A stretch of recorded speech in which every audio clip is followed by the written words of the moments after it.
లేదా కొంతమంది మనుషులను మనం చూసినట్లయితే, లేదా వారిని గురించి మనం ఆలోచించినట్లయితే చాలా మందిని చెబుతా ఉంటారు. ఏమంటారు తెలుసా? ఈయన చూడండి దేవుడు తనని ఎలాగ ఆశీర్వదిస్తున్నాడో, ఈయన చూడండి దేవుడు వారిని ఎలాగ దీవిస్తున్నాడో అనే మాట కొంతమంది మాట్లాడుతూ ఉంటారండి.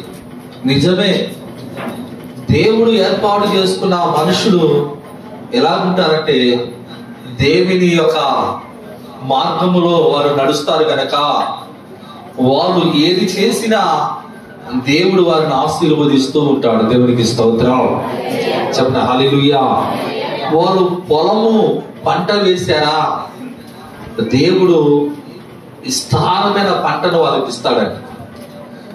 వారు ఏదైనా ఉద్యోగం, చిన్న ఉద్యోగం చేస్తున్నారా, దేవుడు వారిని ఆశీర్వదించి ఇంకా ఒక మంచి ఉన్నతమైన స్థాయిలో ప్రభు నడిపిస్తాడు.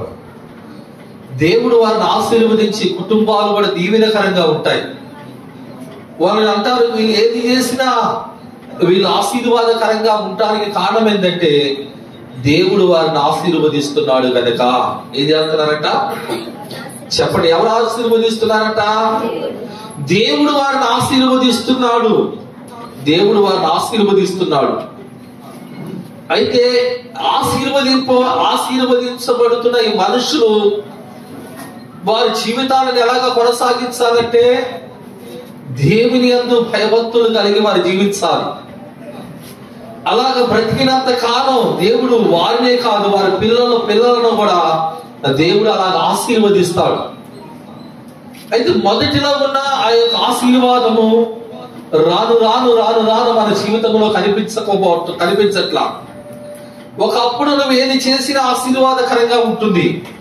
ఒకప్పుడు నువ్వు ఏది మాట్లాడినా దీవెనకరంగా ఉంటుంది. ఒకప్పుడు నీ కుటుంబంలో ఎంతో సంతోషం ఉంది, సమాధానం ఉంది, నెమ్మది ఉంది. ఒకప్పుడు నువ్వు ఆర్థికమైన సమస్యలతో లేవు. ఒకప్పుడు నీకు బాధలు లేవు, కష్టాలు లేవు.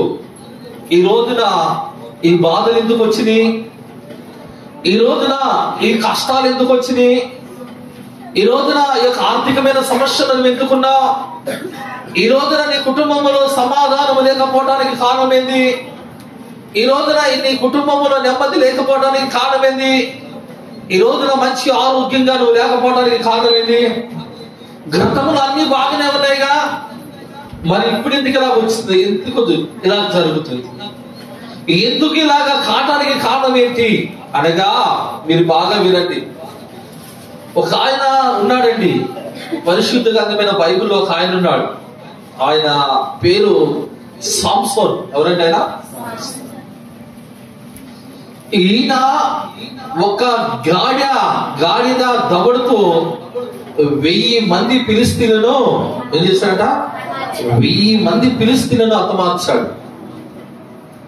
సాంసోన్ అనగా ఒక ఏర్పాటు, దేవుడు తనను ఏర్పాటు చేసుకున్నాడు. తన పేరు విన్నప్పుడే శత్రువుల గుండెలు భయముతో బద్దలైపోతుంది. అంతవంటి గొప్ప అభిషేకం కలిగిన వాడు. తన ఒక దినాన చూడండి,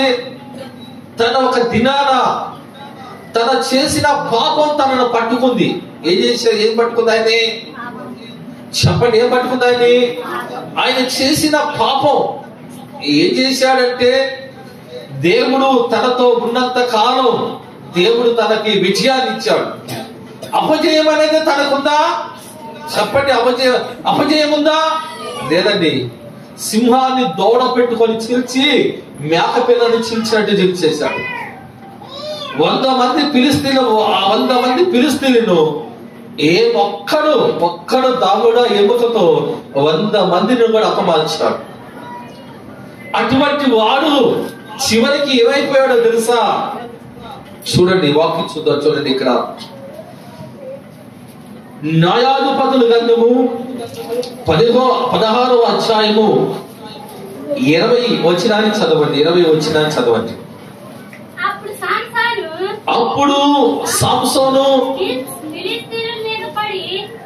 సాంసోను ఫిలిస్తీయులు నీ మీద పడుచున్నారనగా అతడు నిద్ర మేలుకొని ఎట్లాగంటే ఎప్పుడు లాగానే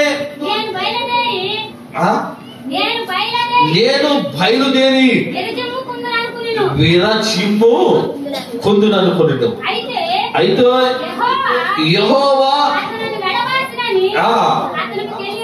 రెండు చేతులు పైకెత్తి ప్రభువును స్తుతించండి గట్టిగా చెప్పండి హల్లెలూయా. తనను వచ్చని చిన్న ప్రార్థన చేస్తా. పరిశుద్ధుడైన మా తండ్రి, సర్వాధికారైన మా యేసువయ్యా మీకు వందనాలు.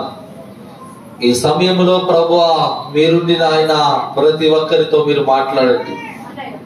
దయగలిగిన మా తండ్రి, ఎవరికి ఏ వాక్యమే అవసరమై ఉందో ప్రతి ఒక్కరితో మీరు మాట్లాడమని ప్రార్థిస్తూ నన్ను మీరు మరుగుపరిచి మీరు కనిపించమని యేసు నామములో ప్రార్థిస్తున్నాను తండ్రి, ఆమేన్. చెప్పండి గట్టిగా హల్లెలూయా.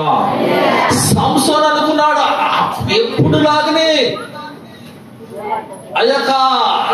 అయక స్త్రీ డెలిలా అంటుంది, సంసోన్ ఫిలిస్తీనుని మీద పడుతున్నారు అనగా తను అనుకున్నాడు ఎప్పుడు లాగానే తను నిద్ర మేలుకొని విరజింపుకొని ఏం చేయాలంటే ఆయన బలం ఉందనుకొని ఇదారీతిగా ఎప్పుడు లాగిన ఆయన అలాగా బలాన్ని ఆ విరజింపుకొని లేకపోవడం మనం చూస్తున్నామండి.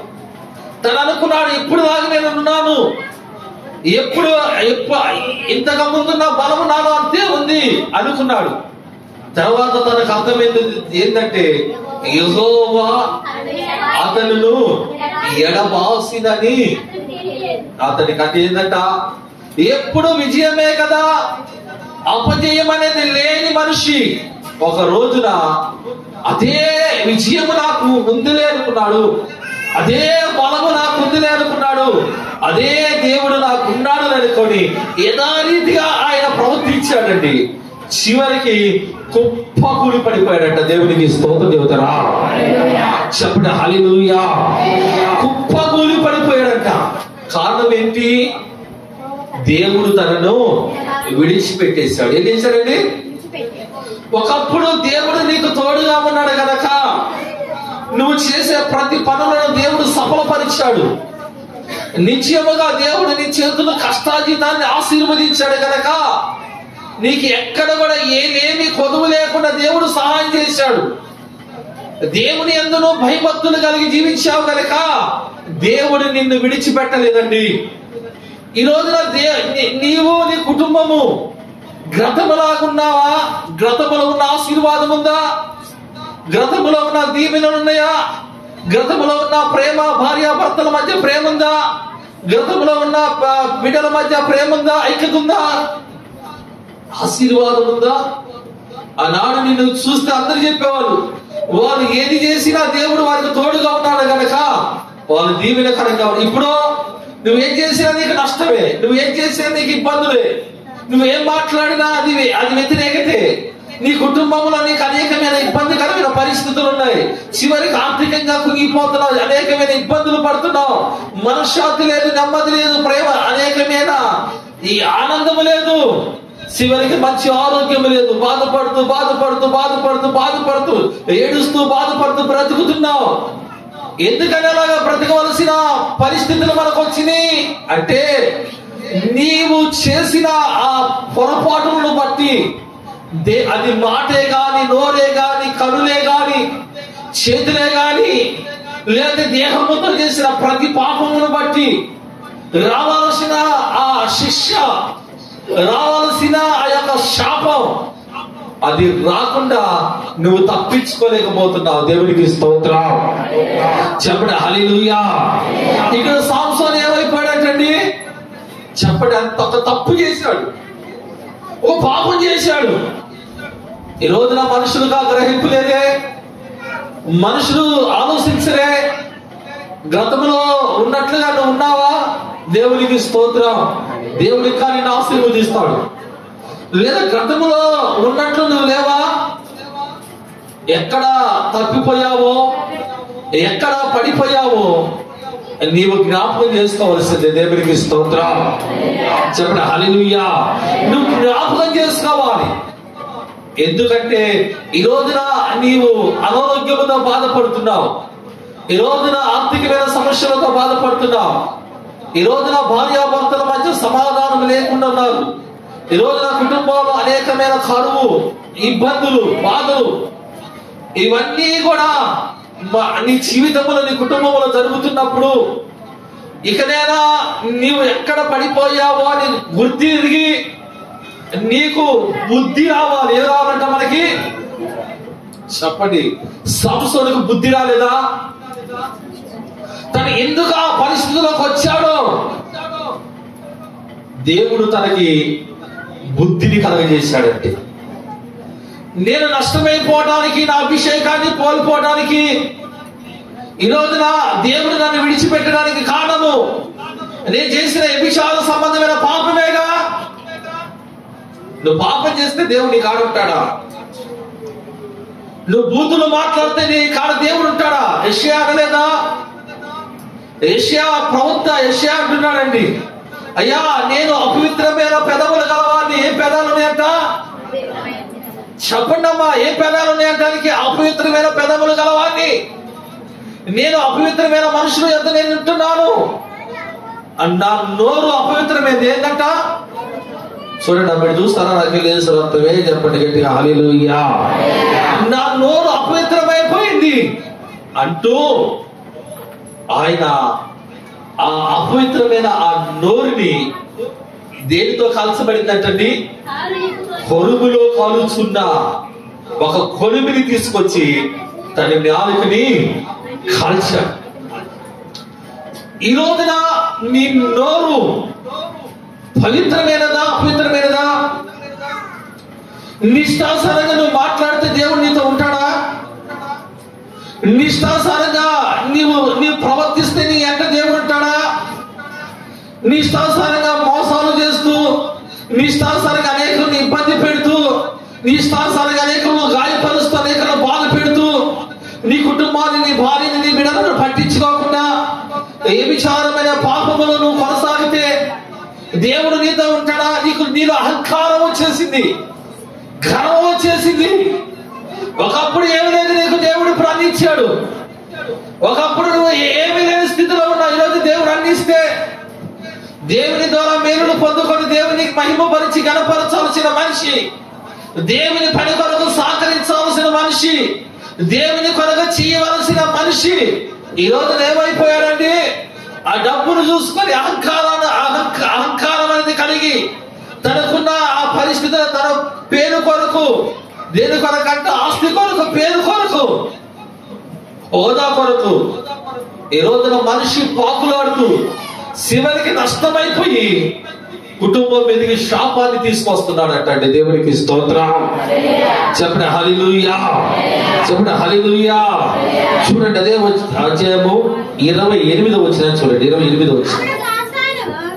అప్పుడు సంసోను యెహోవా ప్రభువా దయచేసి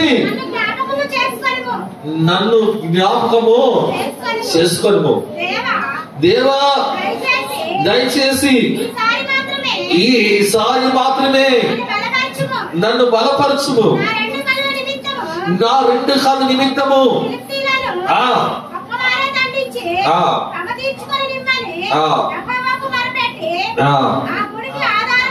దేవునికి స్తోత్రం. దేవతరా 2 చేతుల పైకి గట్టిగా హల్లెలూయా, చెప్పండి హల్లెలూయా. అప్పుడు ఏం జరిగిందంటే ఫిలిష్తీయులు వచ్చి సంసోను పట్టుకున్నారు. తనను బంధించి తీసుకెళ్లి బందీ గృహంలో వేసి ఆ 2 కళ్ళు కూడా ఏం చేశారంటే ఓడ తీసేశారు.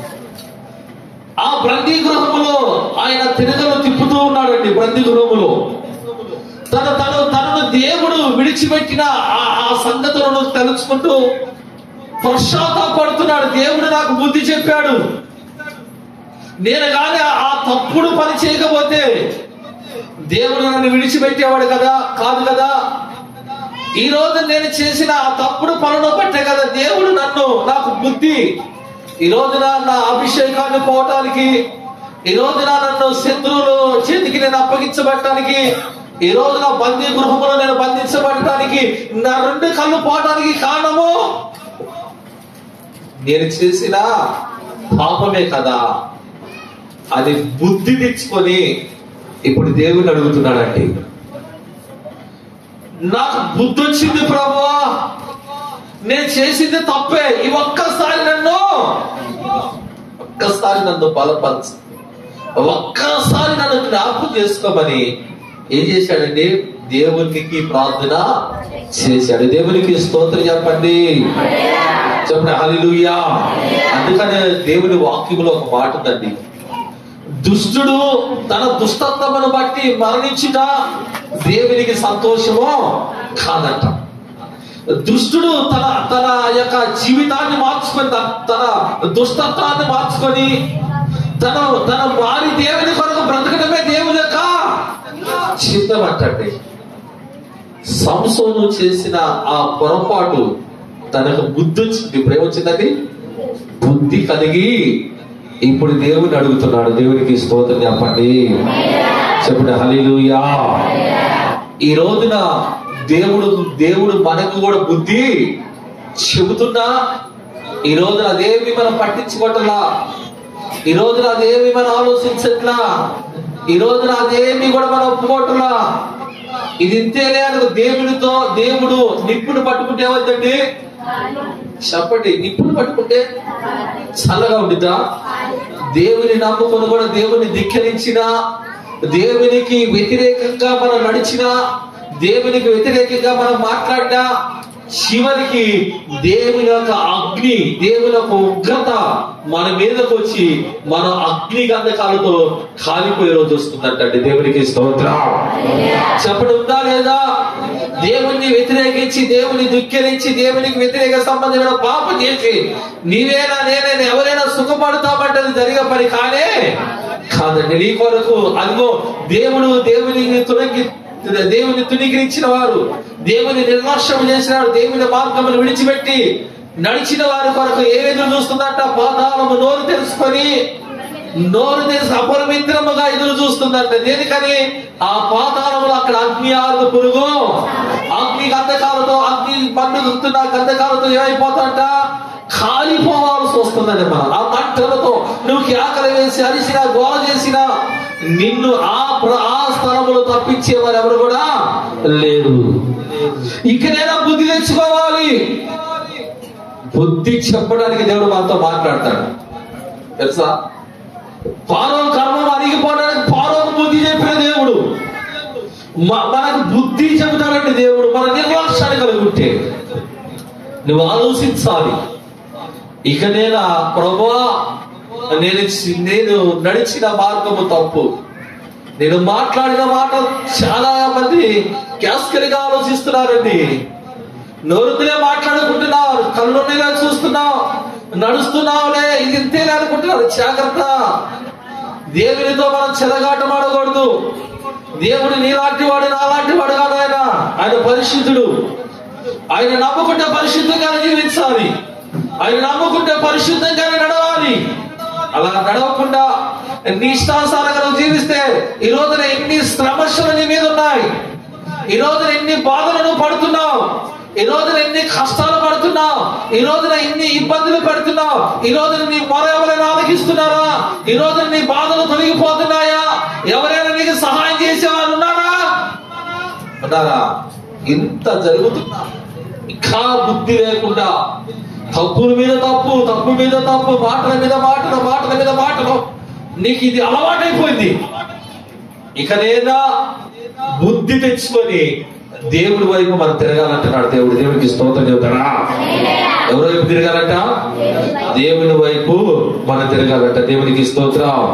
ఎందుకంటే మన దేవుడు నమ్మదగిన దేవుడు. దేవునికి స్తోత్రం చెబుతారా? చెప్పండి హల్లెలూయా.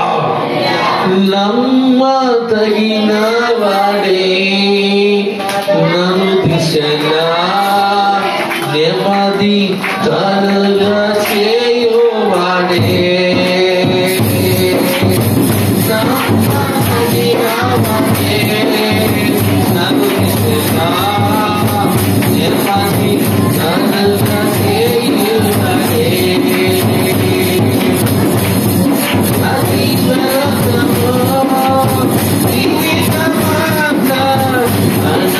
Thank you.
పిల్లరా, దేవుడు మనల్ని విడిచిపోయినప్పుడు నువ్వు పడుతున్న ఆ బాధ, కష్టం నీకు బుద్ధొచ్చి గ్రహించి మరలా దేవుని వైపు నువ్వు తిరగాలని దేవుడు మనతో మాట్లాడుతున్నాడంట. రెండోది లక్ష్యం ఇక్కడ ఏబు గ్రంథము 2వ అధ్యాయము 1వ వచనం చదవండి.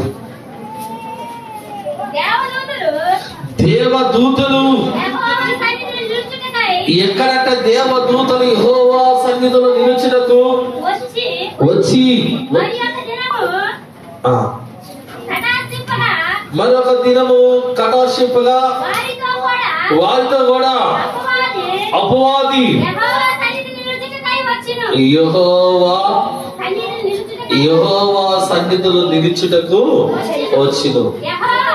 యెహోవా నీవు ఎక్కడి నుంచి వచ్చావని వాడు అడగగా అపవాది భూమిలో అటు ఇటు తిరుగులాడుచు అందులో సంచరిస్తూ వచ్చానని అనెను.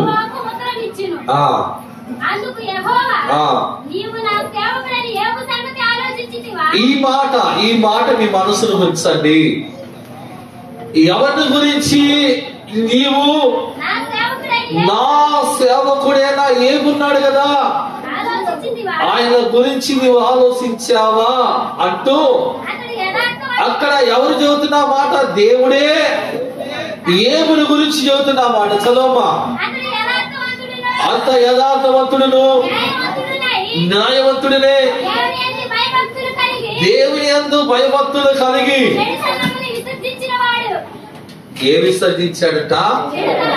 ఎవరు చెబుతున్నారు ఈ మాట? దేవుడు ఎవరితో చెబుతున్నాడు? అపవాదితో. ఎవరి గురించి చెబుతున్నాడు? ఏబుని గురించి చెబుతున్నాడంట. ఏమంటే ఈ రోజున నీ గురించి నాకు తెలియకపోవచ్చు, నా గురించి నీకు తెలియకపోవచ్చు. నీ గురించి నా గురించి సర్వం ఎరిగిన వాడు దేవుడు. నీ హృదయంతరంగానే దేవుడికి తెలుసు, నా హృదయంలో ఏముందో తెలుసు. దేవుడు నిన్ను చూస్తున్నాడండి. నువ్వేం చేస్తున్నావు కూడా దేవుడికి తెలుసు. దేవుడికి స్తోత్రం. భూమి మీద ఆయనకు మరుగైనది ఏది కూడా, బాగా వినండి మీరు, భూమి మీద చదవమన్నప్పుడు చదవమాట, భూమి మీద మరుగైనది ఏది కూడా లేదన్నమాట. దేవుడికి అన్నీ కూడా తెలుసు. దేవుడికి అన్నీ తెలుసు. ఎక్కడి నుంచి వచ్చాడు సాతానుడు? ఎవరికో. ఇప్పుడు ఏబుని గురించి దేవుడు సాక్ష్యం ఇచ్చినప్పుడు సాతానుడు ఏమంటున్నాడు తెలుసా? నాకొక్క ఛాన్స్ చాలు. ఏంటంట? నాకొక్క ఛాన్స్. నువ్వు అనుకున్నట్లుగా ఏబు, నీవు ఆయన యథార్థవంతుడు, నీతిమంతుడు, న్యాయవంతుడు, చెడితనాన్ని విసర్జించిన వాడంటున్నావు కదా. ఒక్క ఛాన్స్. ఏబు నువ్వెవరో తెలియదని నిన్ను దూషించేటట్టు నేను చెప్పలేదట. నిన్ను దూషించేటట్టు నేను చేస్తాను అన్నాడండి ప్రభు. అది నీ వల్ల కాదు, నువ్వు చేతైతే చేసుకో అన్నాడు. ఊరుకున్నాడా? ఏబు సాధారణ ఊరుకున్నాడా? చెప్పండి. సాధారణ ఊరుకున్నాడా? ఏబుని ఎంతగా శోధించాడు, ఎంతగా బాధించాడు అంటే, ఇప్పుడు తనను ఓడించడానికి ఎవరు వచ్చారు? వాడు ఏబుని ఓడించడానికి ఎవరు వచ్చాడు? సాతానుడు ఏబుని ఓడించాలి, దేవుని దూషించేటట్లు చేయాలి. అయితే వాడి వల్ల అయిందా? వాడి వల్ల 5వ వచనం చదవండి. ఇంకొకసారి నీవు చేయి చాపి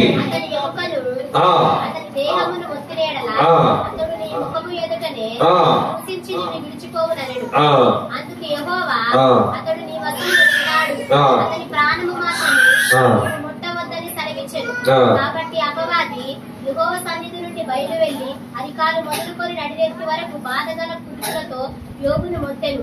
అతడు ఒళ్ళు గోపుకొనుకొటకై. చూడండి ఎంత శ్రమ. చెల్ల పెంకు తీసుకొని బూడిదలో కూర్చుండగా అతని భార్య చాలండి, దేవునికి స్తోత్రం చేద్దారా.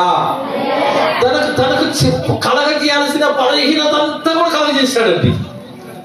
చివరికి తన శరీరము క్షీణించిపోయిందట.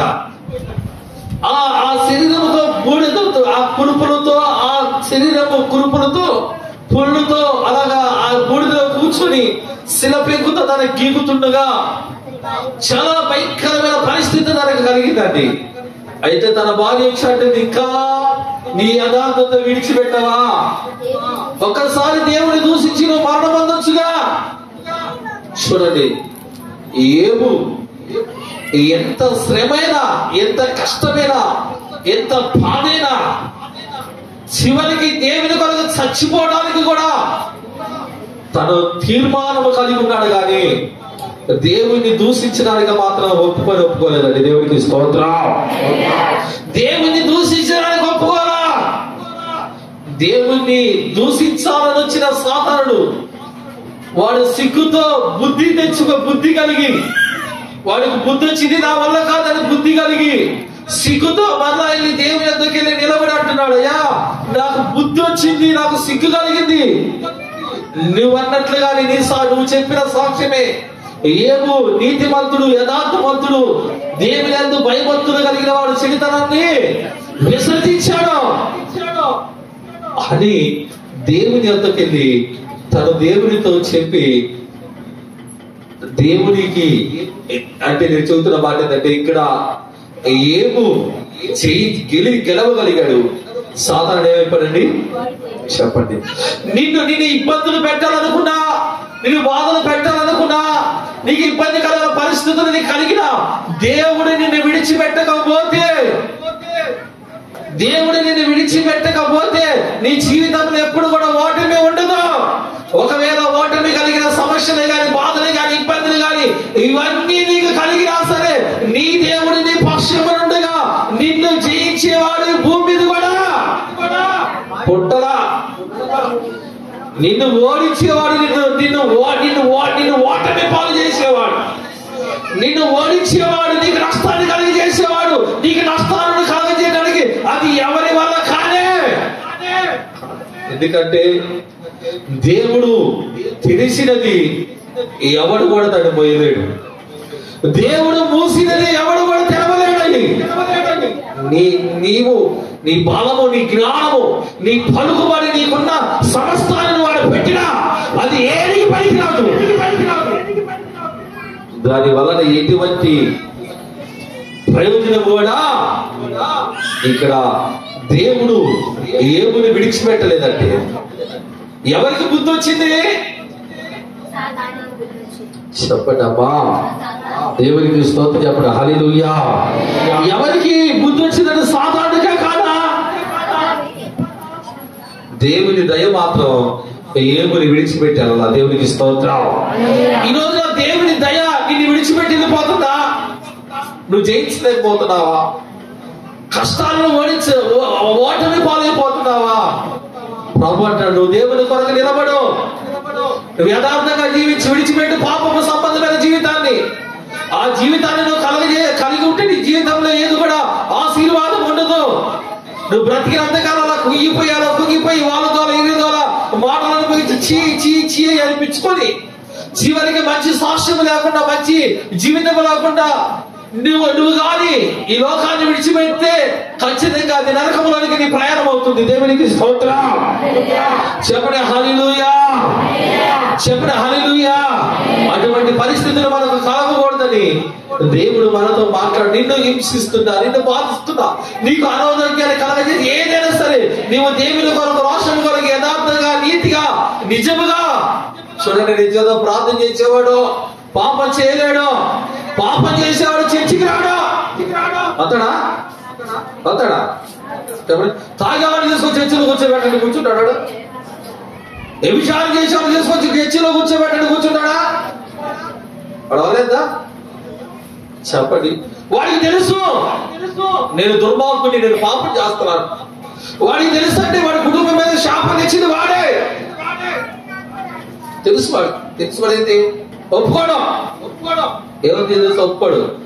ఒప్పుకోకుండా ఆ జీవితమే జీవించి చివరికి 4-5 తరాలు ఆ శాపాన్ని ఆ బిడ్డలకి ఇస్తున్నాడండి. ఆస్తులు కాదు, నువ్వు ఆస్తులు లేకపోయినా పర్వాలా, చెప్పండి దేవునికి స్తోత్రం చెప్పండి గట్టిగా. నీ ఆస్తులు లేకపోయినా పర్వాలా, అంతస్తులు లేకపోయినా పర్వాలా, డబ్బు లేకపోయినా పర్వాలా, దేవుని నమ్ముకో, దేవుని నిన్ను ఆశీర్వదిస్తాడు. దేవుని అందు భయభక్తులు కలిగి జీవించి దేవుడికి నిన్ను దీవిస్తాడు. నీకు ధనము లేకపోతే దేవుడు ధనమిస్తాడు, నీకు తిండి లేకపోతే దేవుడు తిండిస్తాడు. నువ్వు అనారోగ్యంగా అంటే దేవుడు నిన్ను స్వస్థపరుస్తాడు. నువ్వు బాధలు అంటే ప్రభు నిన్ను స్వస్థపరుస్తాడు. నువ్వు దేవుని కొరకు నిలబడు. దేవుని ఎవరో నీకు ఇవ్వాల్సిన పని లేదు, ఎవరో నీ కొరకు రావాల్సిన పని లేదు. దేవుడే నిన్ను ప్రేమించి నీ కొరకు ద్వారాలు తెరుస్తాడండి. దేవుడే నిన్ను ప్రేమించి దేవుడి నీ కొరకు అద్భుతం జరిగిస్తాడు. దేవుడే నీకు సహాయం చేస్తాడు. అది ఏ దిక్కు నుండి ప్రభు నీకు సహాయం చేస్తాడు. దేవునికి స్తోత్రం చెబుతారా? చెప్పండి గట్టిగా హల్లెలూయా. చెప్పండి. నీవు దేని కొరకు నువ్వు పరిగెత్తొద్దు, అవే నీ వెంట రావడం ప్రారంభిస్తాయి. అందుకనే దావీదు అంటాడు, నేను బ్రతుకు దినములన్నీ కూడా కృపాక్షేమాలు నా వెంట రావాల్సిందే, వాటి వెంట నేను పరిగెత్తాల్సిన పని. చెప్తారా గట్టిగా హల్లెలూయా. చెప్పండి హల్లెలూయా. కొంతమంది సంఘాలు అనుకుంటారు మేము జీవితం యొక్క విశ్వాసులు కానుకలు ఇవ్వరని, మేము ఆ జీవితం పాస్టర్ గారికి ఏముందిలే అని అంటారా? చెప్పండి అంటారండి. ఎందుకంటే దేవుడి మీద నువ్వు ఆధారపడితే దేవుడు నీకు తక్కువ చేయడు. దేవుడి మీద నువ్వు ఆధారపడితే నువ్వు దేని గురించి ఎత్తుకోవాల్సిన పని లేదు. ఒక సమయంలో కష్టం వచ్చినా బాధ వచ్చినా వాటినన్నింటినీ తొలగించి ముయ్యబడిన ద్వారాలను ప్రభు తెరుస్తాడండి. దేవుడికి స్తోత్రం చెప్పండి హల్లెలూయా. మూడుగా చూడండి. ఎబ్రీయులకు రాసిన పత్రిక 12వ అధ్యాయం 16వ వచనం చూడండి.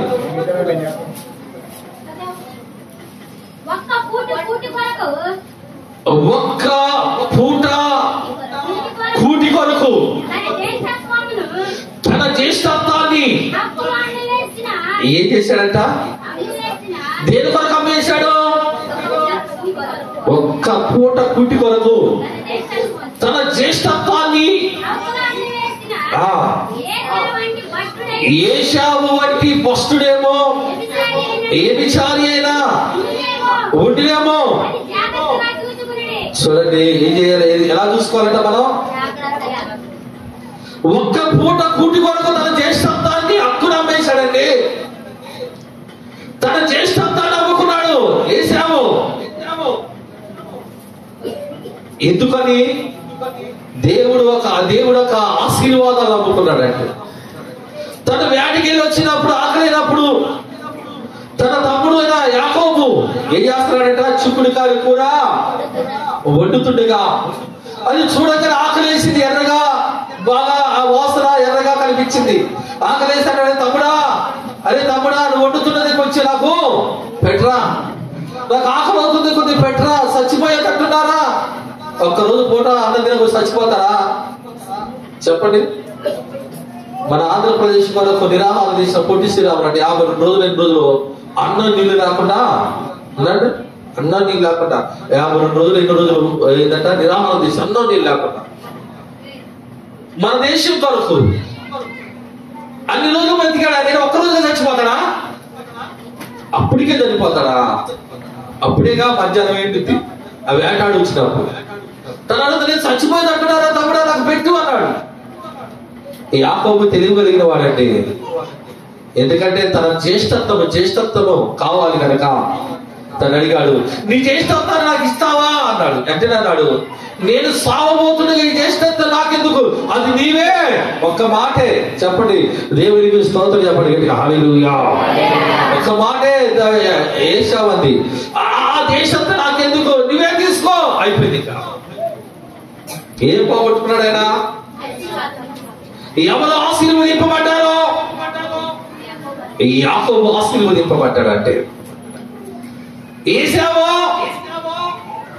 ఎంత అరిసి కేకలు పెట్టి ఏడ్చినా ఒక్క దీవెన గాని ఒక్క ఆశీర్వాదం గాని ఇస్సాకారు ఉందా? తన తండ్రి ఎంత ఉందా? లేదండి.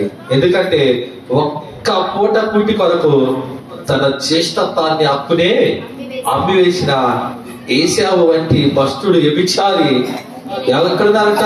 ఎవరైనా ఉన్నారా? యేసు రక్తమే. చెప్పండి గట్టిగా హల్లెలూయా. చెప్పండి హల్లెలూయా. భోజనం కొరకు. దేని కొరకు అండి? భోజనం కొరకు. భోజనం కొరకు ఏం చేశాడట? తన జ్యేష్ఠత్వాన్ని నమ్మేశాడు. ఈ రోజున దేవుని సేవకుడుగా నేను చెబుతున్నాను, దేవుని సేవకులు బోధించాల్సిన ఆ పద్ధతిలో బోధిస్తే ఈ రోజున చాలా మంది కళ్ళు మనోనేత్రాలు తెరవబడతాయండి.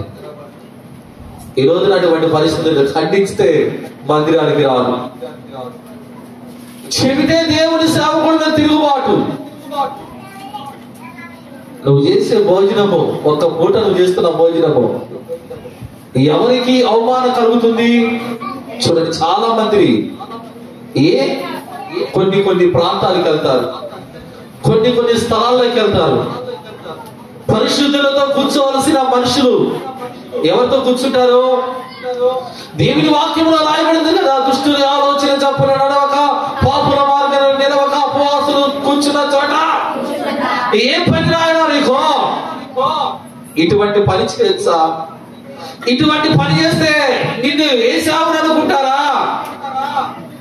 అనుకోరా? యేసు రక్తమే. చెప్పండి గట్టిగా హల్లెలూయా. చెప్పండి హల్లెలూయా. చెప్పండి హల్లెలూయా. నీ దయ నుండి దూరముగా ప్రేమతో పిలిచి పలకరించితివి. నీ దయ నుండి దూరముగా ప్రేమతో పిలిచి పలకరించితివి. హృదయేనా అడుగులు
స్థిరపరచి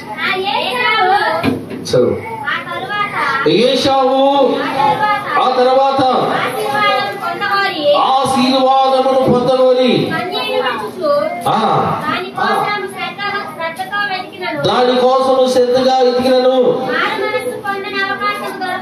ఏ దొరకని మారు మనసు పొందే అవకాశము దొరకక విసర్జింపబడిన. దేవునికి స్తోత్రం చెప్పండి గట్టిగా హల్లెలూయా. ఆశీర్వాదాన్ని పోగొట్టుకొని దాని కొరకు మరలా వెతికినప్పుడు అది ఏమైందంటే దానికి దొరికిందా? దొరకలా. తనను విసర్జించబడిందంట. దేవుడి వాక్యం వింటున్నా దేవుని బిడ్డలను మనం గమనించినట్టయితే దేవుడు పరిశుద్ధుడు. దేని కొరకు దేవుని పని ఒక చోట అంటాడు, ఆహారం కొరకు పానీయం కొరకు దేవుని పనిని ఏదంటే ఆటంక పరచుద్దన్నాడండి. దేవుని వాక్యంలో రాయబడిన మాట ఏంటంటే దేవుని కొరకు మనం బ్రతకడానికి ఒక తీర్మానం కలిగి ఈ లోకములో ఉన్న ఆ యొక్క పాపాన్ని విసర్జించి దేవుని యొక్క ఆశీర్వాదాలను మనం పొందుకోవాలి. నీవు దేవుని ఆశీర్వాదాలను పోగొట్టుకుంటే నీవు కావాలంటే మరలా ఆ యొక్క ఆశీర్వాదాన్ని ఎందుకో రాదంట. దేవునికి స్తోత్రం చెప్పండి హల్లెలూయా. చూడండి, ఏదైనా మనిషి 2 కాళ్ళు బాగానే ఉన్నాయి, ఏదైనా ఒక కాలు ఏదైనా యాక్సిడెంట్ అయి దెబ్బ తగిలింది, నువ్వు చక్కగా గతంలాగా నిలబడి నడవగలుగుతావా? దాన్ని ఆపరేషన్ చేశారు, దెబ్బ తగిలింది, చాలా ఇబ్బంది అయింది. ఇది అవుడేనగా కుంటి నువ్వు బ్రతకొచ్చేమో, నువ్వు బ్రతికినంతకాలం కుంటుడిగా బ్రతకాల్సిందే.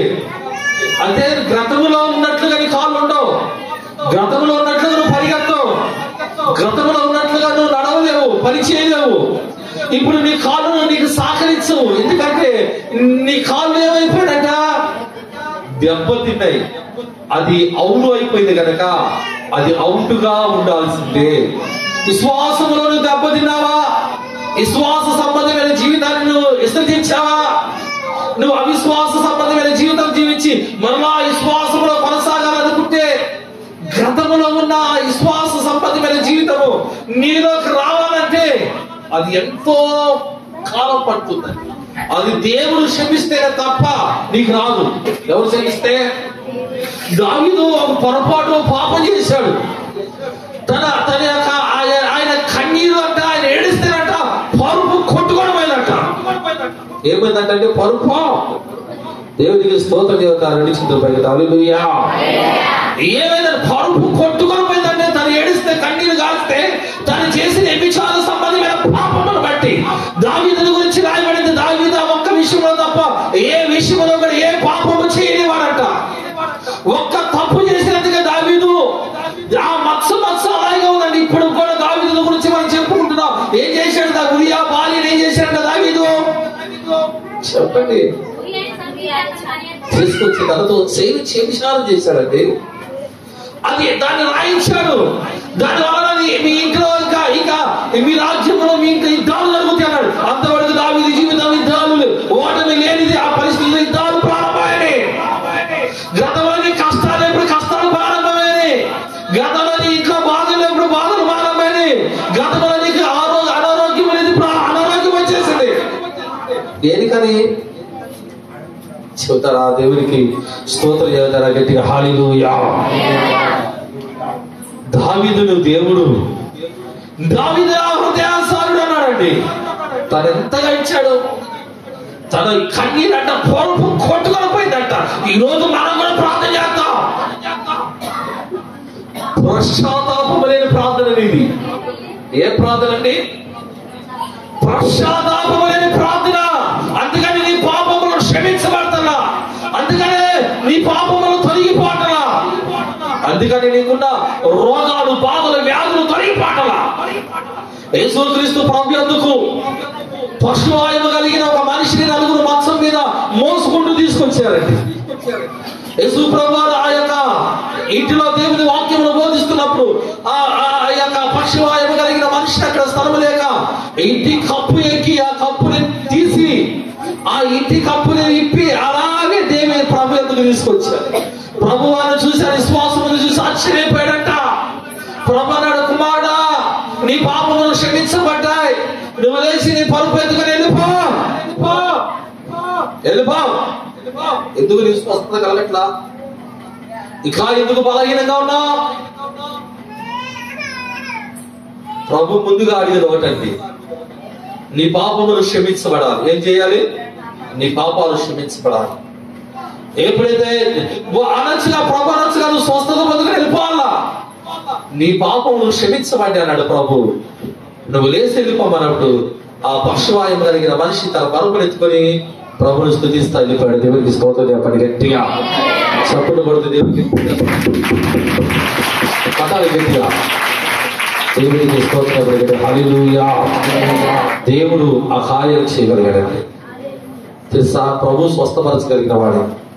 ఇంకొక ఆయన ఉన్నాడు. ఎవరైనా 38 సంవత్సరాల నుంచి బెత్తేసియా కోటి కింద పడి ఉన్నాడు. సరే, ఆ మనిషిని కూడా ప్రభు స్వస్థపరిచాడు. తన కూడా సంతోషంగా గంతులు వేస్తూ వెళ్ళిపోయాడు. మరి మా ప్రభు కనబడ్డాడు. ఆ మనిషిని అడుగుతున్నాడు ప్రభు, ఇదిగో స్వస్థత పొందినవాడా, స్వస్థత పొందుకున్నవాడా, నీతోనే మాట్లాడుతున్నా.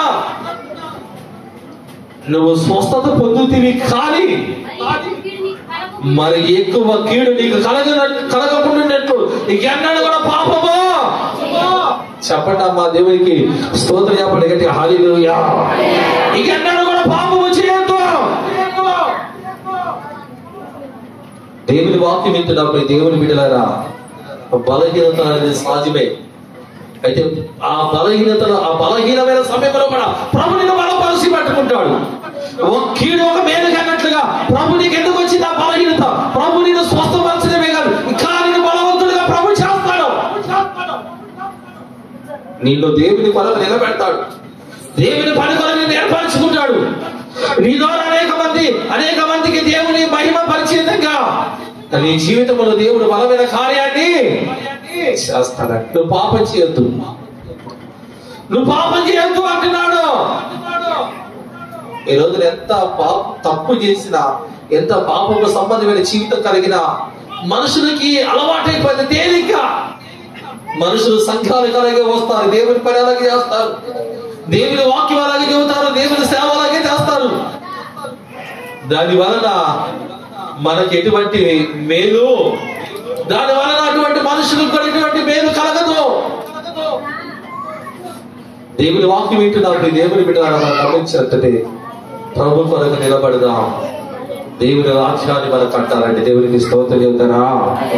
చెప్పండి హల్లెలూయా, చెప్పండి హల్లెలూయా. హెబ్రీయులకు రాసిన పత్రిక 2వ అధ్యాయం 4వ వచనం చదవండి. హెబ్రీయులకు రాసిన పత్రిక 2వ అధ్యాయం 4వ వచనం చదవండి.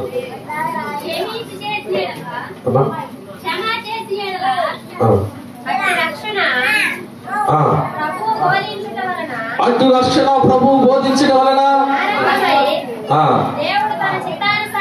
దేవుని తన చిత్తానుసారంగా సూచన క్రియల చేతను మహత్కార్యముల చేతను నానా విధములైన అద్భుతముల చేతను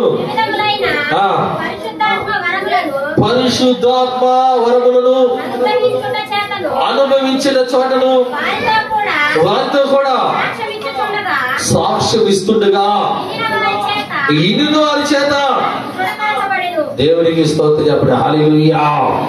చెప్పండి, ఇంత గొప్ప రక్షణ, అది ఇంత గొప్ప రక్షణ ద్వారా నువ్వు రక్షించబడి దేవుని నీ జీవితంలో అనేకమైన అద్భుతాలు జరిగించినప్పుడు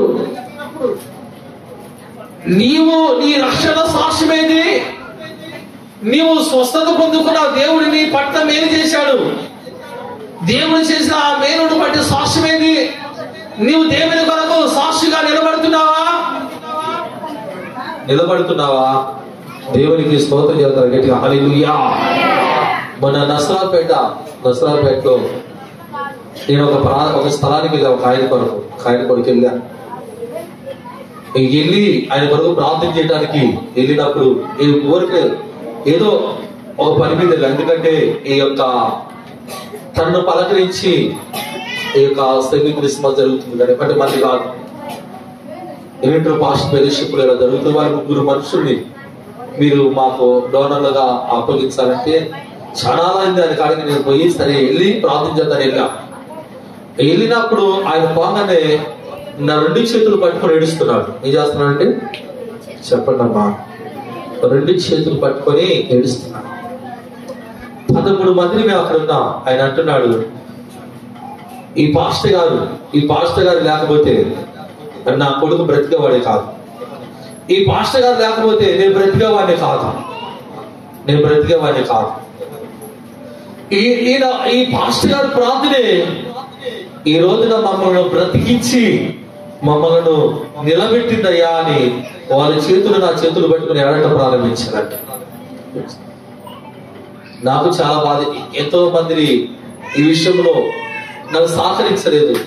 ఎంతో మంది వచ్చారు, ప్రార్థన చేశారు. ఏ కాల దైవజనుడు ప్రార్థన వలన ఈ రోజున మా కుటుంబం రక్షించబడింది. దైవజనుడు ప్రార్థన వలన నా కుమారుడుకు స్వస్థత కలిగింది. దైవజనుడు ప్రార్థన వలన దేవుడు నన్ను స్వస్థపరిచాడు. ఈ రోజున అనేక మందికి తను సాక్షిగా నిలబడ్డాడండి. దేవునికి స్తోత్రం చెబుతారా? చెప్పండి గట్టిగా హల్లెలూయా, చెప్పండి హల్లెలూయా. అనేక మందికి దేవుడు తనను చాలా బాగా చేస్తున్నాడు. నేను అంటాను, దేవుడు మనకు చేసిన ఆ మేలు నీ జీవితంలో ఎన్నడూ కూడా మర్చిపోకూడదు. దేవుడు నీకు ఇచ్చిన రక్షణను మర్చిపోకూడదు. ఎలాగండి? అసలు ఏం బ్రతుకులండి మన అంటే మీరు అనుకోక, నా బ్రతుకే తాగుబోతుని, తిరుగుబోతుని, ఎందుకు పనికిరాడు? నాకు ఈ బ్రతికిచ్చాడు దేవుడు, నాకు ఈ బ్రతికిచ్చాడు. ఈ రోజున దాదాపు 30,000 సెల్లు, 50,000 సెల్లు ఇటువంటి మనం పట్టుకోవడానికి కూడా అర్హత లేదు నాకు. ఈ రోజున దేవుడు ఏం తక్కువ చేశాడు నీకో? దేవుడు చేశాడని నేను చెప్పగలుగుతావా? దేవుడు చేశాడని సాక్షిగా నిలబడగలుగుతావా అంటే లేని పరిస్థితి. ఈ రోజున దేవుడు అంటున్నాడంటే ఆయన ఇచ్చిన రక్షణను బట్టి, ఆయన చేసిన స్వస్థతలను బట్టి నీవు ఆయన కొరకు ఒక సాక్షిగా నిలబడాలి. దేవునికి స్తోత్రం చెబుతారా? చెప్పండి హల్లెలూయా. నాకు ఒక హిందూ బ్యాక్గ్రౌండ్, ఒక కుటుంబం నాకు తెలుసు. వాళ్ళు నసరాపేట అలా వచ్చినప్పుడు ఫోన్ చేస్తారు, లేదా ఇక్కడ ఉన్నా ఇక్కడ కూడా వచ్చేవాళ్ళు. నేను అందుబాటులో ఉంటే ఫోన్ చేస్తాను. ఫస్ట్ గారు మీరు ఆడున్నారంటే, పలానా చోట ఉన్నారంటే, అయ్యారు మేము వచ్చా ఒకసారి ఇంటికి వస్తారా, ప్రార్థన చేస్తారంటే వెళ్తా. ఆయన ప్రార్థన చేసినప్పుడు నెలకు ఒకసారి జరిగేది, ప్రార్థన పెట్టమంటాడు. ఇట్లా పిడుగురాలు అట్లా ప్రార్థన పెట్ట, అలా వెళ్ళినప్పుడు ఆయన ప్రార్థన చేసినప్పుడు దశభాగం కానీ కార్యం కానీ ఆయన ఇస్తాడు. అలా ప్రార్థన చేసి వెళ్ళినప్పుడు ఆ ఇంట్లో ఉన్న వాళ్ళు ఏంటంటే ఏం చేస్తారంటే, పాస్టర్ గారు వస్తే ఆ కంచంలో నిలబెట్టి ప్రార్థన చేయించుకొని ఆయన పంపించండి. మా ఇంట్లోకి ఏమన్నాడు? మా ఇంట్లోకి రానియద్దు అన్నాడు. సరే, నాకు అర్థమైపోయింది. నేను అలా రోడ్డు మీద ఆయన పంచులు అలా ప్రార్థన చేయడం ప్రారంభించాను. ఒకరోజు ఏ మనిషి అయితే దేవుని సేవకును తుణీకరించాడో ఒక భయంకరమైన బలహీనత తనకు వచ్చేసిందంటే ఫోన్ చేశాడు. ఆ పాస్టర్ గారి ద్వారా మీకు ఎన్నో కార్యాలు జరిగినవి మేము చూసాం. ఒక్కసారి ఆ పాస్టర్ గారి ద్వారా మాకు ప్రార్థన చేపించాయా? పనులు ప్రార్థన చేసి పరమలా ప్రార్థన చేశాను. దేవుడు నన్ను స్వస్థపరిచాడు. తర్వాత ఏం చేశాడు తెలుసా? ఆ పాస్టర్ గారిని మన ఇంటికి తీసుకున్నాడు అన్నాడు. ఏమన్నాడండి? ఆ పాస్టర్ గారు మన ఇంటికి తీసుకున్నాడు. గత వారం వెళ్ళి ఏ ఇంటిలోకి నన్ను అడుగు పెట్టలేదు, ఏ ఇంటిలోకి పాస్టర్ గారిని వద్దన్నాడు, అదే ఇంటిలో నన్ను కూర్చోబెట్టి, అదే ఇంటిలో నాకు కూల్ డ్రింక్స్ ఇచ్చి, అదే మనుషులు తల వచ్చి నా ముందు మోకరించి ప్రార్థన చేయమంటే 2 చేతులు వాళ్ళిద్దరి మీద ఉంచి ప్రార్థించానంటే తెలుసా? ఎలాగుంటారో తెలుసా? నీ సాక్ష్యము దేవుని కొరకు నిలబడాలి. నిన్ను తుణీకరించిన వారే నీ యొక్క దేవుని నీ ద్వారా నీ పట్ల చేస్తున్న కార్యాలను బట్టి ప్రభు గొప్పగా వాళ్ళని సాక్షులుగా నిలబెట్టాలి. దేవునికి స్తోత్రం. చెప్పండి గట్టిగా హల్లెలూయా. నా కాడు కూర్చుని నన్ను గొప్ప చెబుతారండి. ఇప్పుడు నసరాపేటలో నాకున్న వాళ్ళు అక్కడ జీవరత్న గారు చర్చికి వెళ్ళిపోమంట. ఎందుకంటే అది ఒకటే ఇది ఒకటి అంతా. ఇక్కడ రాకు మీరు రాలేనప్పుడు అక్కడికి వెళ్ళంటారు, కొంతమంది అలాగే వెళ్తారు. నేను అంటున్న మాట ఏంటంటే దేవుని కొరకు మనం నిలబడినప్పుడు దేవుడు బలమైన కార్యాలు జరిగిస్తాడు. దేవునికి స్తోత్రం. నిన్న గత 2 వారాలు వచ్చింది. ఈ వారం వచ్చిందో అమ్మాయి రాలేదు. నగరికల్ నుంచి తీసుకొచ్చారు. నగరికల్ నుంచి ఆమె కూడా పాస్టర్ గారు నా కోడలంట. పాస్టర్ గారు కోడలు ఏం నేను అడగనండి, నేను పట్టించుకుని ఎందుకంటే దేవుడు మనల్ని వాడుకుంటున్నాడు. దేవుడు బలమైన కార్యాలు జరిగిస్తున్నాడు. నాకు మేలు చేయటమే తెలుసు, కీడు చేయటం మాత్రం నాకు తెలియదు. చాలా మంది ద్వారా నేను ఇబ్బందులు పడ్డా. నేను అంటున్నాను, ఎవరైనా సరే ఇక్కడికి ఎంతో మంది వస్తున్నారు. ఈ రోజున ప్రతి గ్రామములో మన కాడకు వచ్చిన వాళ్ళు ఉన్నారు. ప్రభు అనేక అద్భుతాలు వాళ్ళ జీవితాలు జరిగి ఉంటాయి. నేను అంటాను, నువ్వు ప్రభు కొరకు నిలబడితే రక్షణ గొప్పది. గతంలో నీకు లేదా గొప్ప భాగ్యం దేవుడు ఇచ్చాడు. గతంలో నిన్ను చూస్తే చీదరించుకున్నారు, గతంలో నిన్ను చూస్తే ఆశ్రయించుకున్నారు, గతంలో నిన్ను చూసి దూరం అయిపోయిన వారు ఈరోజు నిన్ను పలకరిస్తున్నారే, ఈరోజు నిన్ను ప్రేమిస్తున్నారే, ఈరోజు నిన్ను కౌగులించుకుంటున్నారే, ఈరోజు 2 చేతులు పెడుతున్నారు. వందనాలక్క అంటున్నారే. ఇది దేవుడు ఇచ్చిన గొప్ప రక్షణ కదా. దేవుడిచ్చిన గొప్ప భాగ్యము కదా. అందుకని ఇంత గొప్ప రక్షణ పైన ఉండిద్దండి. ఇంత గొప్ప రక్షణ నువ్వు నిర్లక్ష్యం చేసిన కదా ఏమైతే ఎలాగా తప్పించుకుంటావు? చూడండి, నువ్వు తప్పించుకోలేవు. దేవుని దాసులుగా చెబుతున్నాను. మూడోదిగా, నీవు రక్షింపబడిన నీ సాక్ష్యము కొరకు నువ్వు జాగ్రత్తగా ఉండాలి. దేవుని కొరకు నీకు కలిగిన నువ్వు ఏ బలహీనత అయితే నీకుందో దాని ప్రభు కార్యం జరిగించాడు. నువ్వు వెళ్ళి అనేక మందికి చెప్పాలండి. దేవునికి స్తోత్రం చెబుతారా? చెప్పండి హల్లెలూయా, చెప్పండి హల్లెలూయా, హల్లెలూయా, హల్లెలూయా, స్తోత్రములు, హల్లెలూయా, హల్లెలూయా, స్తోత్రములు, హల్లెలూయా, హల్లెలూయా, స్తోత్రములు, హల్లెలూయా, హల్లెలూయా, స్తోత్రములు,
దేవుని వాక్యం వింటున్నప్పుడు దేవుని వీటిలో నాలుగోదిగా మన రక్షణ సాక్ష్యాన్ని మనం జాగ్రత్తగా కాపాడుకోవాలంట. దేవునికి స్తోత్రం చెప్పండి. హల్లెలూయా. ఐదోదిగా చూడండి, ఇక్కడ లూకాసు వార్త 15వ అధ్యాయము 17వ వచనాన్ని చూడండి.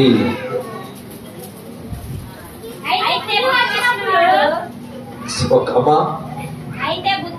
వాళ్ళిద్దరైనా బైబుల్ ఎవరు లేదా? మీరే చదవండి. అయితే మీరే కన్ఫ్యూజ్ చేసుకోండి. నేను చెబుతున్నాక ఇంకా వాళ్ళు చదవలేదు, మీకు అందించలేదు. మీరే చెప్పండి. చదవమా. బైబుల్ అందించడానికి కూడా దేవుడు అదొక అదృష్టం తెలుసా. చదువు రాని మేము ఎదురు చూసేవాళ్ళం. ఒక మాట అయినా అందిస్తే బాగుంది. ఆ మాట అందించే ఆశీర్వాదం ఎంత గొప్పదని. చదువుకొని కూడా బైబుల్ ముందు పెట్టుకొని అందించిన ఒకళ్ళ తర్వాత పోటీలు పడి అందించాలి తెలుసా. దేవునికి స్తోత్రం చెప్పండి గట్టిగా. హల్లెలూయా. చదవయ్యా. అయితే బుద్ధి వచ్చినప్పుడు వాడు నా తండ్రి యొద్ద ఎంతో మంది కూలి వాళ్ళకు అన్నము సమృద్ధిగా ఉన్నది. నేనైతే ఇక్కడ ఆకలితో చచ్చిపోతున్నాను. నేను లేచి నా తండ్రి యొద్దకెళ్ళి, తండ్రి, నేను పరలోకమునకు విరోధముగాను నేను నీ ఎదుట పాపము చేశాను.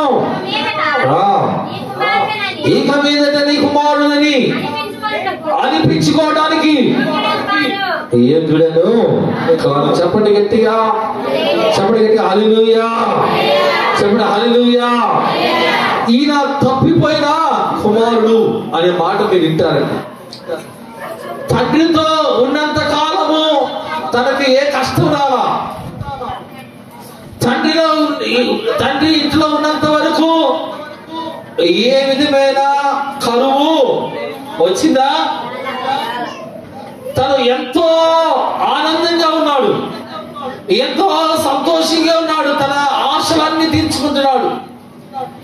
చివరికి ఎవరి మీద తిరుగుబాటు చేశాడో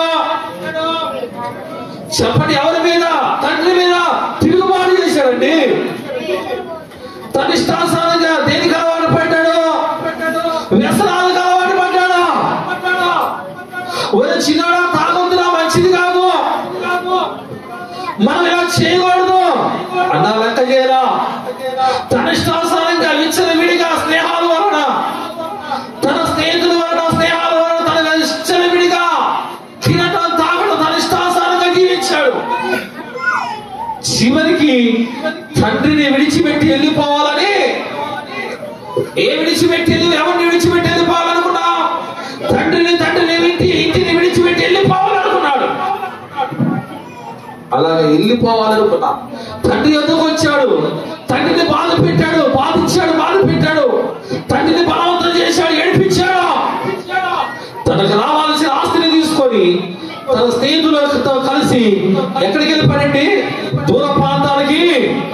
తండ్రి చెప్పాడు, ఒరే లోకం నీకు తెలియదు, సమాజం నీకు తెలియదు, నువ్వు అలాగ వెళ్ళావో పాడైపోతావు, నువ్వు అలాగ వెళ్ళావో దెబ్బతింటావు, లేకపోతే బాధలు, ఇబ్బందులు, కష్టాలు తెచ్చుకుంటావు. ఇక్కడ నీకేం బాధ ఉందిరా, ఇక్కడే ఉండి, ఇక్కడే చేయి అంటే విన్నాడా? ఈ రోజున ఎంతమందిని దేవుని విడిచిపెట్టి శ్రమల పాలైపోతున్నారు. ఈ రోజున దేవుని సన్నిధిని విడిచిపెట్టి, సంఘాన్ని విడిచిపెట్టి, దేవుని ఇల్లుని విడిచిపెట్టి నమ్మకం లేకుండా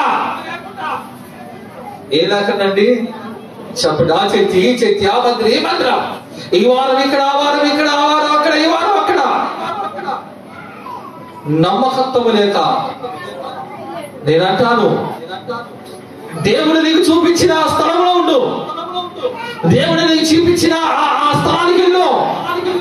ఒకవేళ ఇక్కడ నీకు మేలు కలగలేదా, నీకు దేవుడు ఎక్కడ మేలు చేస్తాడు అక్కడికి వెళ్ళొచ్చు. తెలుసా? నీకు మేలు కలగాలి, అంతేగాని నువ్వు అక్కడికి వెళ్ళాను అక్కడే కరెక్ట్ గా ఉండాలి. అక్కడికి వెళ్ళి కూడా ఆ వారం అక్కడ, ఈ వారం ఇక్కడ, ఆయన చెప్పే బోధ, ఈయన చెప్పే బోధ, ఆ బోధ, ఈ బోధ మొత్తం విని చివరికి నీ మైండ్ పాడైపోయి చివరికి శ్వాస భక్తులైపోయి దేవుని ఇంటిని, దేవుని సన్నిధిని కోల్పోయి చివరికి లోకములో కలిసిపోయే పరిస్థితులు వస్తుంది. ఈ రోజు అనేక మంది అలా కలిసిపోతున్నారండి. దేవుని వాక్యంలో రాయబడి ఉందండి, మోసే దేవుని ఇల్లంతటిలో నమ్మకంగా ఉన్నట్లుగా నీవు కూడా దేవుని పట్ల నమ్మకంగా ఉండాలి, దేవుని పట్ల నమ్మకాన్ని కలిగి ఉండాలి. తను దేవుని ఇంటిని విడిచిపెట్టాడు, తన తండ్రిని దేవుని ఇంటిని విడిచిపెట్టి ఎక్కడికి వెళ్ళిపోయాడు? దూర ప్రాంతాలకు వెళ్ళి శ్రమలు పడుతున్నాడు.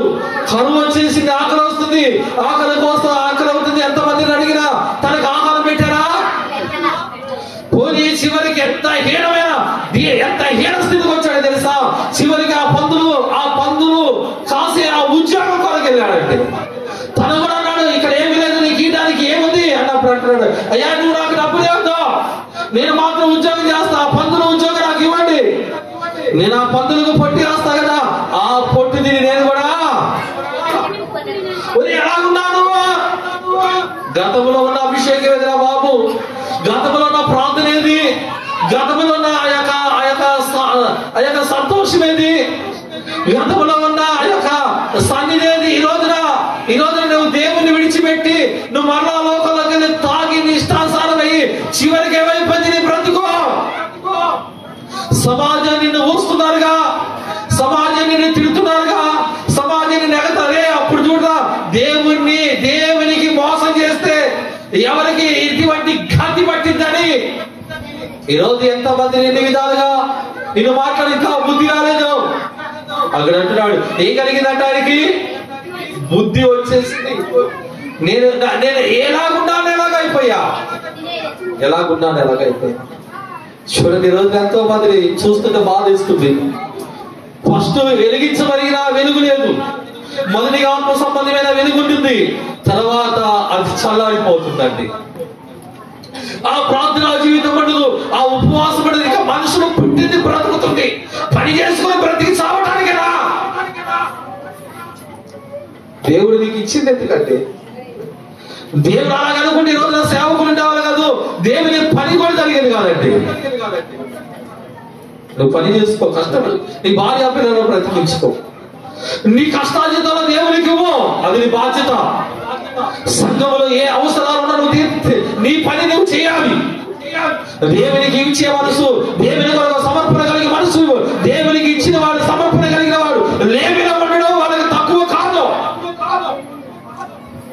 ఈ రోజున అటువంటి సమర్పణ లేకుండా దేవుని సన్నిధికి దేవునికి దూరమే నమ్మకం లేకుండా ప్రభు అంటున్నాడు, నువ్వు కొంచెములా నమ్మకంగా ఉంటే, చెప్పండి, కొంచెముగా నమ్మకంగా ఉంటే దేవుడు అనేకమైన వాటి మీద నిన్ను, చెప్పండి, అనేక వాటి మీద నిన్ను నియమిస్తాడు. ఈరోజు వాక్యం వింటున్నప్పుడు దేవుని వింటున్నారు. ఈ కుమారుడికి బుద్ధి వచ్చి, నేను పాపం చేశాను, తను ఎప్పుడైతే తిరిగి వచ్చి పశ్చాత్తాపడ్డాడో తండ్రి కౌగిలించుకొని తన ఇంటిలోకి చేర్చుకున్నాడండి. దేవునికి స్తోత్రం చెప్పండి. చెబుతారు గట్టిగా హల్లెలూయా. తండ్రి కౌగిలించు. ఆయన ప్రేమ చాలా గొప్పదండి. ఎలా మోసం చేస్తున్నారు దుర్మార్గులు. దేవుని మోసం చేయాలనే మనసు ఎట్లా వస్తుంది నాకు అర్థం కాదు. అసలు ఆ ప్రేమను, ఆ త్యాగాన్ని గుర్తు చేసుకుంటే గుండెలో పగిలిపోతే నా కోసం దేవుడు ఎంత కార్యం చేశాడు. నీ కోసం నీ చుట్టాలని పెట్టరాదు, నీ చుట్టాలను మొయ్యబట్టే బరువు తప్పించుకోపోతాను. ఎవరు కూడా నీ సహాయం చేస్తారా? రేపైనా ఎవరైనా నీ సహాయం చేస్తారా? చెప్పండి, దేవునికి స్తోత్రం చెప్పండి, గట్టిగా చెప్పండి హల్లెలూయా, చెప్పండి హల్లెలూయా. కుదిగినయ్యా వెళ్ళిపోయాకట్టుంది మా పని. దేవునికి స్తోత్రం చెప్పండి, హల్లెలూయా, చెప్పండి హల్లెలూయా. కృపామయుడా నీలోనా, కృపామయుడా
బుద్ధి వచ్చి తిరిగి వచ్చాడండి. తండ్రి తునీకరించలా. తండ్రి నువ్వు నన్ను బాధ పెట్టాడని తోసివేనా? నువ్వు ఎంత గాయపరిచిన నీ తండ్రిని, నువ్వు ఎంత అవమానించిన నీ తల్లిని, నిన్ను ఏ మాత్రం కూడా వాళ్ళు నిన్ను తోసివేయకుండా నీ కొరకే చూసే కళ్ళున్నాయి. నీ కొరకే చూసే కళ్ళు. ఆ తండ్రి కూడా ఆ కుమారుడు కొరకు ఆ కళ్ళు అలాగే చూస్తున్నాడండి. ఎవరు వస్తున్నా నా కుమారుడేనా, ఎవరు వస్తున్నా నా కుమారుడేనా, నా కుమారుడేనా, నా కుమారుడేనా అని ఆయన తలుపులు తెరిచి ఆయన చూస్తూ ఉన్నాడు. మాసిపోయిన బట్టలు, చిరిగిపోయిన బట్టలు, సౌరము పెరిగి గెడ్డ పెరిగి గుర్తు పట్టలేని మనిషిని తండ్రి ప్రేమ చూశారా? ఎక్కడో ఉన్న ఆ కుమారుడిని చూసి తండ్రి పరుగును పరిగెత్తుతున్నాడంటే, పరుగును పరిగెత్తి ఆ కుమారుడిని కౌగిలించుకున్నాడంటే ఏ ప్రేమ అంటే అది? నీ కొరకు ప్రాణం పెట్టిన ప్రేమ, నీ కొరకు త్యాగం చేసిన ప్రేమ, నీ కొరకు కలవరి శిలువ రక్తము కాల్చిన స్వరూపాన్ని కోల్పోయిన ప్రేమ, దెబ్బలు తిన్న ప్రేమ, ఊహించుకున్న ప్రేమ, గడ్డము పీకించుకున్న నోరు మెదపని ప్రేమ. అటువంటి దేవుడా మనం మోసం చేస్తుంది. అటువంటి దేవుడు మనం తునీకరిస్తుంది. అటువంటి దేవుణ్ణి అందుకనే ఎబ్రీయులకు రాసిన పత్రికలో కండి, బాహాటముగా ప్రతి దినము కూడా బాహాటంగా మన దేవుని సిలువ యూదులు ఎప్పుడో సిలువ వేశారు, నీవు చేస్తున్నావు. ప్రతి దినము కూడా యేసుక్రీస్తు ప్రభువుని బాహాటంగా సిలువ వేస్తున్నాం కదా. నీ మాటల ద్వారా, నీ ప్రవర్తన ద్వారా, నీ యొక్క చూపుల వలన, నీ యొక్క అలవాట్ల వలన, నీకున్న లోపాల వలన, నీకున్న పాపిష్టి సంబంధమైన ఆ జీవితం వలన బాహాటంగా దేవుని ప్రతి దినము కూడా సిలువ. అప్పుడు వాళ్ళు వేయలేదట, ఈ రోజున బాహాటంగా మన దేవుని సిలువ వేస్తున్నామట. దేవునికి స్తోత్రం చెప్పండి గట్టి హల్లెలూయా. త్వరగా చూడండి, ఇక్కడ త్వరగా నేను చెప్పేస్తా, సమయం అయిపోతుంది. మత్తయి సువార్త 25వ అధ్యాయము 8వ వచనంలో ఇక్కడ 10 మందిని కనిపిస్తారు. బాగా వినండి, ఇక్కడ ఎంత మంది కనిపిస్తారు? చెప్పండి ఏమంట? 10 మందిని కన్యకలు కనిపిస్తారు. చూడండి, మీరు చదవమ్మా. బుద్ధి లేని ఆ కన్యకలు మా డ్యూటీలో ఆరిపోవచ్చునే కనుక ఆ నూనెలో కొంచెం మాకు ఇస్తారా? బుద్ధి కలిగిన వారిని అడిగారు. అందుకు బుద్ధి కలిగిన కన్యకలు, ఇది మాకు మీకు చాలదేమో, మీరు అమ్మవారి యొద్దకు పోయి కొనుక్కోమని చెప్పి వారి కొనుక్కోవచ్చుండగా పెళ్లి కుమారుడు వచ్చాడు, వారు సిద్ధపడి ఉన్నారు. అతనితో కూడా పెళ్లి విందులోనికి లోపలికి పోయింది. అంతటి తలుపు చెప్పండి, దేవునికి స్తోత్రం చెప్పండి హల్లెలూయా. సిద్ధపాటు లేని మనుషులు, బుద్ధి కలిగిన వారు, బుద్ధి లేని వారి గురించి ఇక్కడ మనం గమనించినట్టయితే వీళ్ళు సిద్ధపాటు లేకుండా ఉన్నారు. వాళ్ళైతే చక్కగా వాళ్ళ డ్యూటీలో నూనె ఏం తెలియదండి, కుటుంబాలు ఎలా నడుపుకోవాలి తెలియదా, కుటుంబంలో ఏ అవసరాలు తెలియదా, మనం ఏం తినాలో మనకు తెలియదా, మనకి ఏం కావాలో మనకు తెలియదా. బుద్ధి కలిగిన వారు దాని గురించి ఆలోచిస్తారు. దేని గురించి? కుటుంబంలో ఏ అవసరాలు, ఇంట్లో ఏ పట్టించుకోవడం ఏమంటారు, ఏ ధ్యానం ఏమంటారు, ఇదేని గురించి ఆలోచించడం ఏమంటారు. వీడి వయసు పెరిగింది కానీ బుద్ధి లేదా, ఇట్లా ఏం కావాలో తెలియట్లేదా, ఇంకా అవసరం ఏందో తెలియదా, పిల్లలకి ఏం కావాలో తెలియదా, నాకేం కావాలో తెలియదా, ఏం తినాలో తెలియదా. వాడు చూడండి కుటుంబాన్ని ఎలా నడుపుకుంటున్నాడు, వాడు చూడండి కుటుంబాన్ని ఎలా పోషించుకుంటున్నాడు. వాడు బుద్ధి కలిగిన వాడు, బుద్ధి లేని వాడు అనరా? తెలుసు. ఈ రోజున దేవుని నమ్ముకుని అనేక మంది దేవుని తెలుసు. సిద్ధపాటు లేకపోతే నరకానికి వెళ్తామని తెలుసు, సిద్ధపాటు లేకపోతే నరకాల్లోకి వెళ్తామని తెలుసు. బుద్ధి లేని కన్యకలు నూనె లేకుండా చేశారు, సిద్ధపాటు లేకుండా. వాళ్ళైతే చక్కగా సిద్ధపడి వచ్చారు, నూనె తెచ్చుకున్నారు, దుడ్డులు తెచ్చుకున్నారు. సమయం ఎప్పుడు, పెళ్లి కుమారుడు ఎప్పుడు వస్తాడో తెలియదు. వాళ్ళు పెళ్లి కుమారుడు కొరకు ఎదురు చూస్తుండగా ఒక కేక ఏడు పడిందండి, ఒక కేక పడింది, పెళ్లి కుమారుడు వచ్చాడు. ఏమైనా పడిందండి, ఏ కేక? పెళ్లి కుమారుడు వచ్చాడు.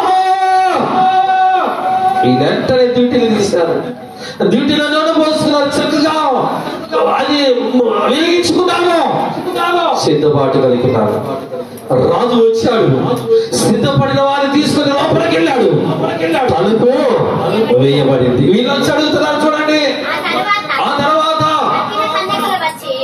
తక్కిన కన్యకలు వచ్చి అయ్యా అయ్యా అయ్యా అయ్యా మా తలుపు చేయండి అడగగా అతడు, నేను మిమ్మల్ని ఎరగనని, నువ్వు పాటలు పాడితే, మందిరానికి వస్తే, నువ్వు వాకింగ్ చెబితే, నువ్వు 10 మందితో మాట్లాడితే సిద్ధపాట్లేదు నీకు.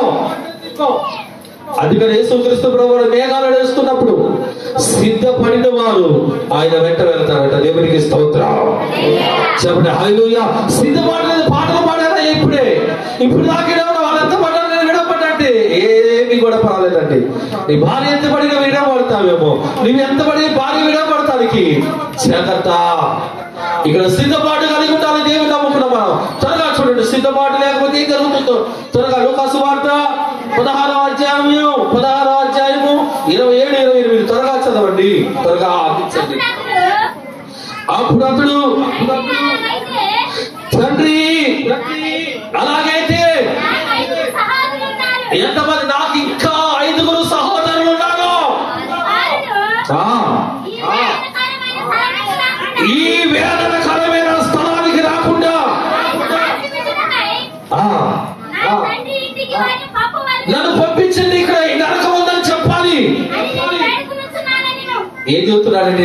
ఈయన ఎవరంట అని చెప్పండి అమ్మా. ఎంతమంది ఉన్నాడు ఇక్కడ రక్షణ లేని వాళ్ళు? చేతులెత్తండి. మీరు ఎందుకు చేతులెత్తండి? బాప్టిషన్ లేనివారు, బాప్టిషన్ తీసుకున్నవారు ఏందో ఇట్లా కాదమ్మా, ఇట్లా మిమ్మల్ని తీసుకుని నేను బలవంతంగా ముంచలేదు. మీరు చేతులు ఎత్తే రమ్మనడలేదు, మీ చేతులు ఎత్తండి. చేతులు ఎంతమంది ఒక్కసారి లెక్కండియా? చేతులు అలాగే వచ్చి లెక్కలే ఏమో లెక్కయ్యా. చేతులు ఎత్తినాడు బాప్టిషన్ లేని చీలాగెత్తడు, ఇలాగెత్తడు పైకి ఇలాగా. ఒక్క 20 మంది దాకున్నారంట. ఇక్కడ మనం గమనించినట్లయితే ధనవంతుడైన గురించి రాజుల గురించి ఉందండి.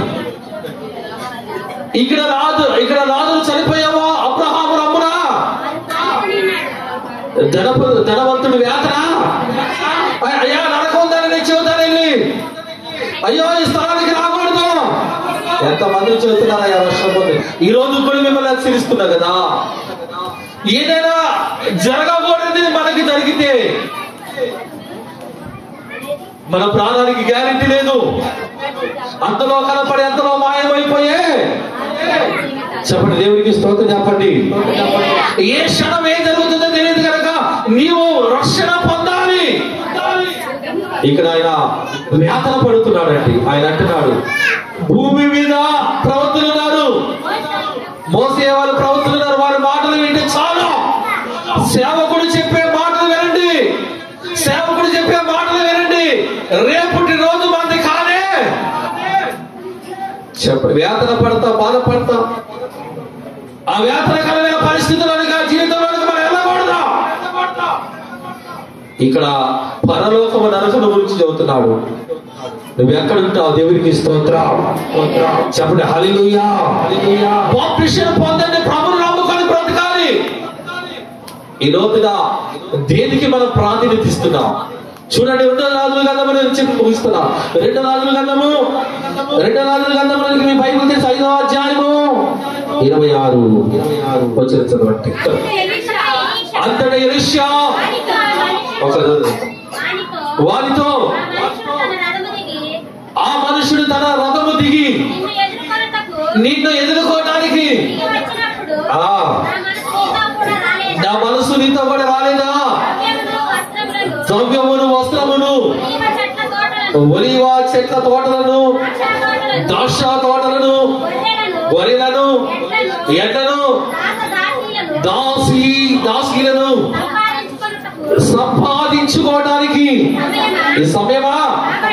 కాబట్టి నయమాలకు కలిగిన కుస్తీ నీకు నీ సంతతి మీదకి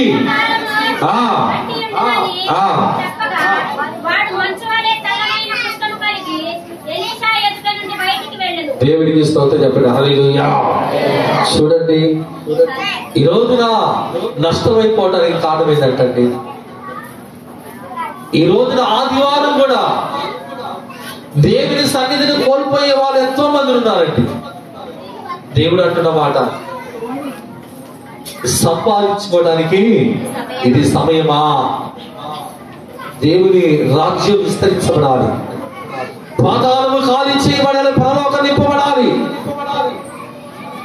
అలాగే నువ్వు బ్రతకాలని ప్రభు ఆశిస్తున్నాడండి. బ్రతికిన 4 దినాలైనా సరే రోషము కలిగి ప్రభు కొరకు బ్రతకమంటున్నాడు. అటువంటి రోషాన్ని నువ్వు కలిగినట్టయితే దేవుడు నిన్ను ఎన్నడూ కూడా నిన్ను విడిచిపెట్టాడండి. దేవుడికి స్తోత్రం చెప్పండి. హల్లెలూయా చెప్పండి. హల్లెలూయా చెప్పండి. హల్లెలూయా.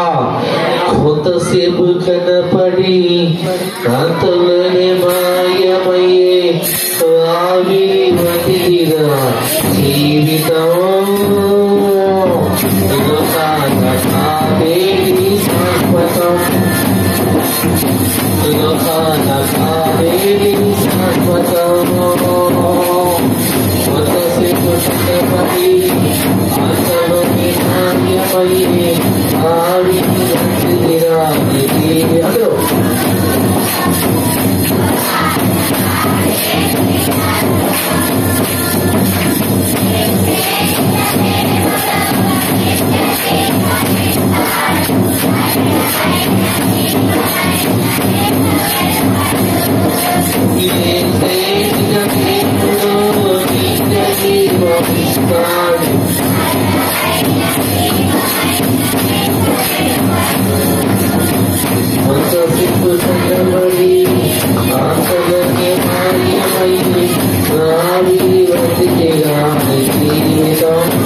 సమయంలో దేవుని వాక్యం వింటున్నా, దేవుని బిడ్డలారా, దేవుని సేవకుడుగా నేను బ్రతిమలాడుతున్నాను.